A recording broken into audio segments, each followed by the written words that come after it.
evening, YouTube. You guys are now watching another segment of the Cali Effect. Today we are going to be going over the undefeated Ritual Heretic deck profile. Now, I really hope that you guys enjoyed the video that I posted, I believe, this Wednesday, and I really hope you guys will enjoy this type of series where I'll be doing me playing real-life decks or other people playing certain real-life decks, and, you know, me giving you a deck profile afterwards. If you guys do, give it a like and tell me what you guys would like to see next between Blackluster Soldier and the Metalful Yangzing. But until then, I can get you guys this deck profile.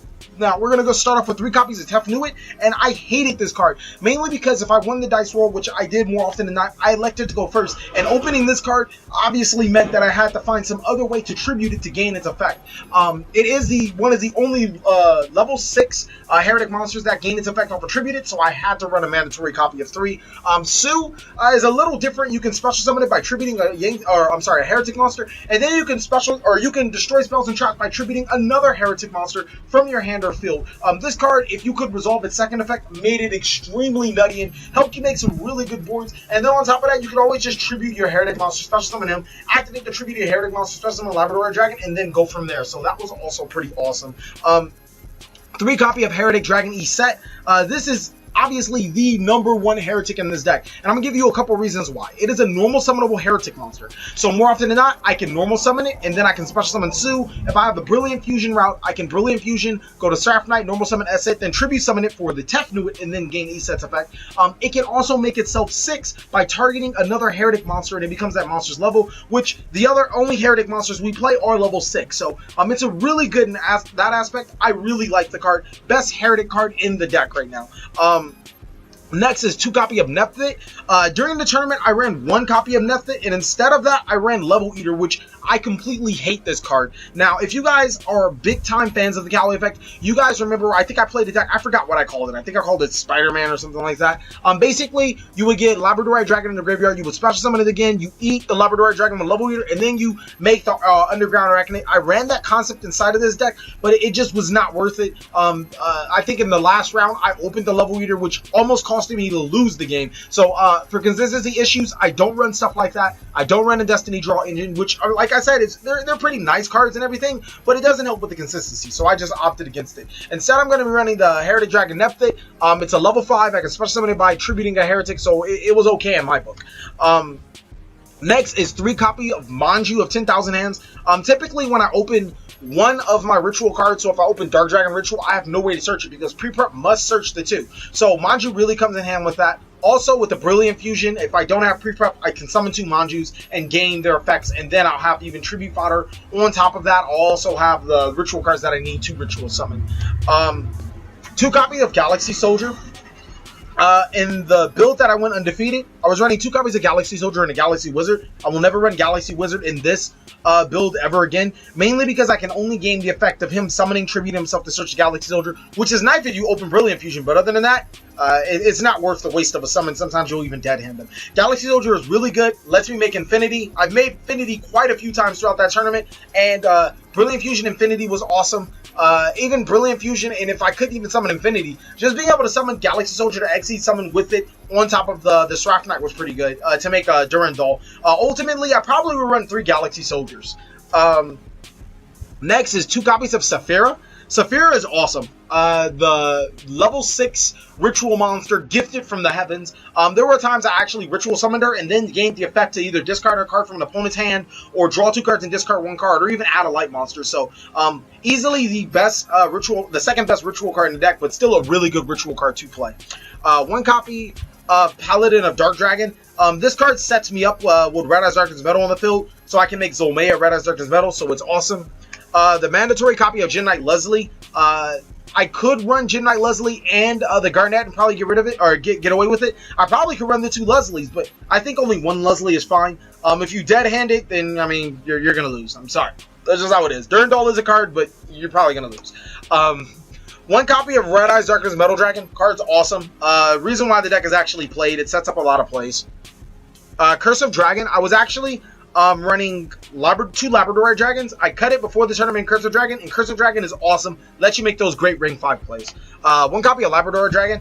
I was running 2. Didn't really have a need to run 2 because DD Crow isn't a card, so Labradorite Dragon can go to 1 safely, and I don't think I'll ever miss it. And then 1 copy of Galaxy Serpent. I often do search it when I use Galaxy Soldier if I have a second one, or, you know, in later games. And most importantly, it is a brilliant fusion target to add to your hand. It just made a lot of great plays in its own right. For spells, 3 Hieratic Seals. It's the reinforcement of the army of the deck. 3 Brilliant Fusions. I wanted to see it early and often, even though I can only resolve 1. 3 Pre-Prep. I run 3 targets with it, so 3 pre-prep was pretty good. If I opened this, I probably made some really nutty boards. 2 Silver Scry. I wanted to run 3, but I just didn't see a reason to run 3. 2 Silver Scry is really just to special summon a Labradorite Dragon from my graveyard. I guess you could special summon the Paladin or the Serpent, but, you know, Labradorite Dragon more often than not was going to get special summoned. 2 copies of Heim of Light and 1 Dark Dragon Ritual. That's obviously the ritual cards I needed to special summon my ritual monsters. 1 Preparation of Rites, because it searches all of my ritual monsters. I actually did use this effect to get the hymn back to my hand and then resummon, so that was pretty cool. And then Soul Charge, because it allows me to set up some really nutty boards, especially if I'm going first. That's pretty much it for main deck. Like I said, I did run the Level Eater. A lot of people run around that malicious stuff with Armageddon Knight and all that other stuff. Hey, more power to if you want to run the malicious Preg Spreader and all that other stuff. I just personally did not like it. There's also Dragard, which is cool, or really was cool, because Leo was a good card, but I just didn't feel the need to run it. Onto the extra deck, I ran number 18 Super Dreadnought Rail Cannon Dora. Super Dora. This card is awesome. I actually made it quite a few times with Leo and Red Eyes Darkness Metal Dragon. So I made this Crystal Wing Durandal in 1 turn. So I practically won because of that. I mean, there was no outing that. 1 copy of Thunder Charger. I play Volcasaurs. I play 6s, so, you know, it is what it is. 1 copy of Utopia Beyond. Make all my opponent's monsters 0. Free pluses. More than likely going to OTK. Thank you. Ironically, this is a card I never summoned. Hieratic Dragon of Atum. I probably will take it out for something better. But I never summoned this card, and it was very surprising that, you know, a Heretic deck didn't summon Heretic's main card back in the day. But ultimately, it allows you to special summon normal monsters from your I believe, deck. I always special summon it from the deck. Alright, it has to be from your deck, which kind of sucks.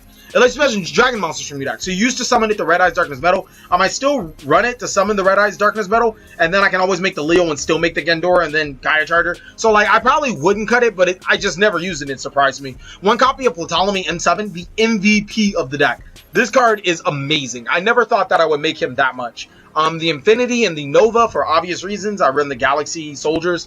The only 5s, other than Nova, I guess I played, was the Durandal and the Volcasaurs. And I think those are very warranted, because those are the only ones I ever needed.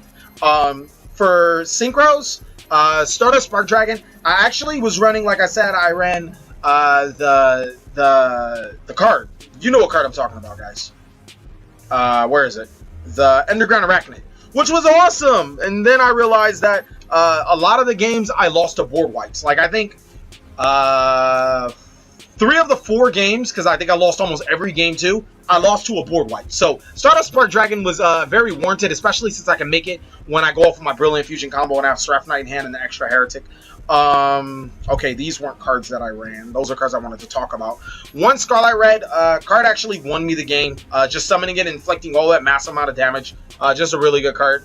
Black Rose Moonlight. I summoned that card very often, especially since Gem Knight's Seraph Knight plus the Galaxy Serpent that I added to my hand from the Lizzie made this card. So making some pretty good locks with Crystal Wing, him, and then, you know, some other cards was pretty good. Crystal Wing, really good. Card you probably summoned was Zolkin, so, you know, it's awesome. The Zolkin, obviously. I was going to run 2, but I never needed more than 1. And then the mandatory copy of Gem Knight, Seraph Knight, if you guys were going to run it. Now, I was running some really wacky cards throughout the tournament. One of them was Beatrice, and that was to help me send the Level Reader to the graveyard so I can get more shenanigans. Other than that, Beatrice sucked. I guess I could run Malicious with the Beatrice, and that would have been awesome too. But other than that, Beatrice sucked. So if you're going to run that engine and that route, Beatrice will probably be a card that you look for. Adrius, I never made it. I thought that I would make it, but I didn't. This was just one of those wacky cards I considered running, mainly because I could make it in some very odd situations, but never came out. Bills, it just wasn't needed. And then Star Eater, because it could be made. Those are cards that, you know, I guess you guys could consider, but I didn't need it. Cypher and Lord Omega is obviously a route that you guys want to play if you're running, like, all that extra stuff. which is, you know, cool. This side deck is actually modified from the other side deck that I made.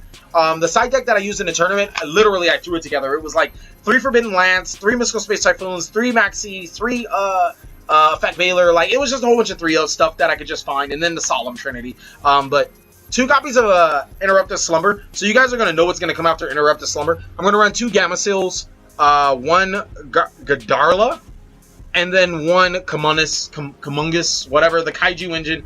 I'm not running 3, 3, and 2 because I didn't have room, but ultimately this outed a lot of stuff that my opponent, if I'm going against Monarchs or whatever, I just out that with this. The Solemn Trinity, I'd cite this in Game 3. Game 1, I go first. You know, if I win, hey, I win.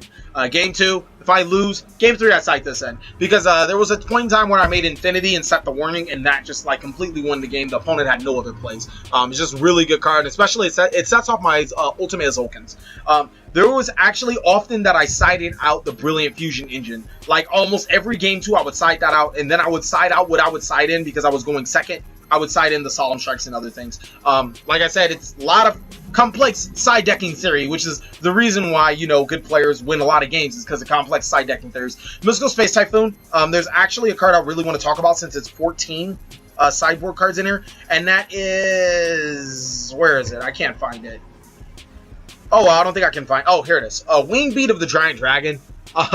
Card's nasty in Heretics. So, hypothetically, you're going second because your opponent, you know, goes first. And you're playing against like some weird Demise deck.